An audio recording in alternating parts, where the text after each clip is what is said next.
Көршілерінің үйінде болған бір күн бұрынғы тойдың әңгүдігінен кейін оның өмірі астан-кестен болған еді. Бұл үйде, бұл көшеде, бұл маңайда бұдан былай қала алмайтын еді. Соншама жыл бірге өмір сүрген болса да, тіпті әйеліне де қош бол деп айтпай есіктен үнсіз шығып кетті. Артынан әйелі қалжыраған дауыспен жалбарынып жатқан еді. Кетпе, кетпеші, кетпе. Мені қалай ғана тастап кетесің? Шаңырағымыз жалғыз басыма қалды. Не істеймін мен енді? Мені тастама. Екі баламыз да жалғыз басыма қалды. Кетпе, кетпеші, кетпе.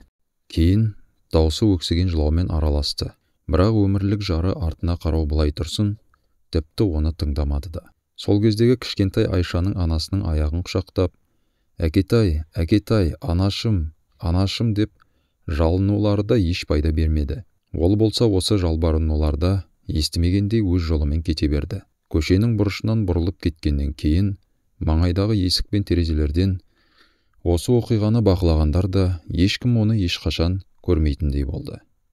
Артынан айқайлар бірнеше рет тағы да қайталанды. Жалынулардың, өксіп жылаулардың бәрі пайдасыз еді.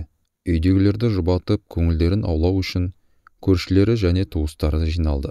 Бұған мұңаймауын мұндай жағдайлар көптеген адамның басына келуі мүмкін екендігі айтылып жатты. Бірақ әйел, бұдан кейін мен не істеймін деп есіне түскен кезде қайтадан дүлейге түсе берді. Қайта оралу мүмкіндігі ме?